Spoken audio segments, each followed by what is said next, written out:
The Battle of Cambrai actually began with an offensive British attack led by General Julian Byng, who strongly wanted to utilize a surprise tactic against the Germans.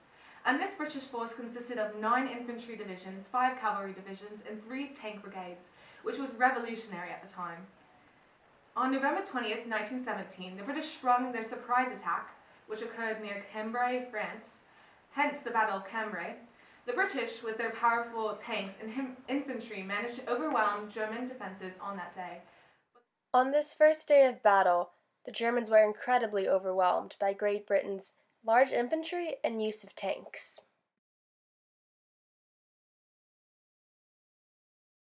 Hello, I'm historian Sonia Vasconcellos, and my study focuses on tanks. The Battle of Cambrai was the first large-scale use of these tanks. The British, led by General Julian Byng, struck a surprise attack on the Germans. Tanks allowed the British to gain an overwhelming advantage. The idea of tanks came from farming vehicles that could cross difficult terrain with ease by using caterpillar tracks. When the British and Germans first encountered, the engagement involved cavalry. This seemed to emphasize the importance of these tanks because the cavalry fighting in mud proved costly and ineffective. The strategy of a large-scale tank use came from British General Staff officers J.F.C. Fuller and H.J. Ellis. The tank the British used was a Mark IV. They committed about 376 of these to the attack. They were intended to crush wire and create a path for soldiers to follow behind.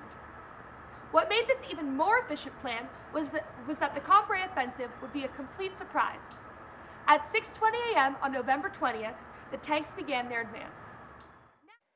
Initially, several people were very ambivalent about the use of tanks in the battle, as they hadn't been very efficient in prior battles. However, the tanks did their job, terrifying Germans.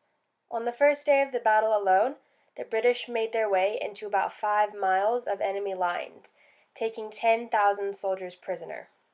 Now, more about the Mark IV tank. The Mark IV tank was a British tank used in the Great War.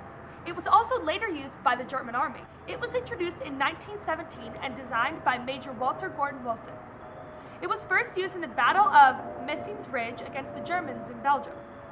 One Mark IV tank cost about 5,000 pounds to make, weighed 29 tons, and traveled at a rate of 4 miles per hour.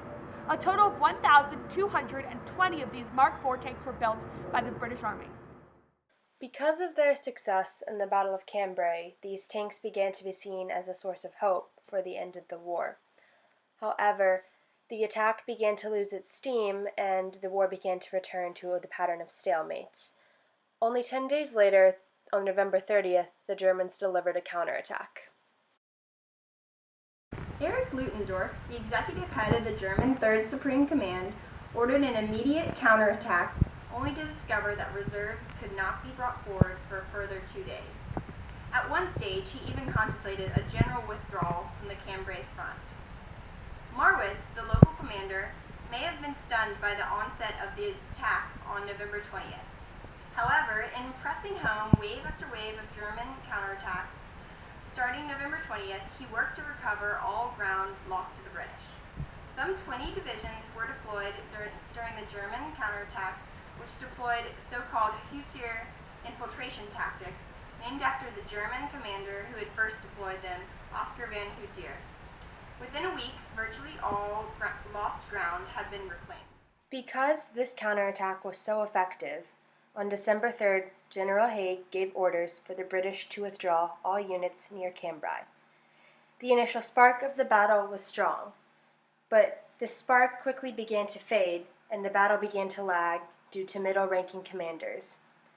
For battles to come, it was decided a decent command structure would be necessary to maintain the gains in one area while continuing to advance in other areas of the attack.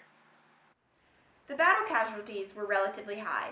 The Germans suffered losses of approximately 50,000 and the British lost over 44,000 men. The British were the ones who initiated this attack. They had just been defeated at the Battle of Passchendaele, where 1,250,000 soldiers died. The British Army needed rest, not another offensive attack. The reason for the British initiation was caused by pressure that was placed on Commander-in-Chief Douglas Haig.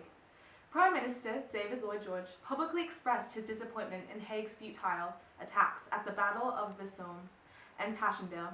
The British Army needed victory after 3 years of unsuccessful war.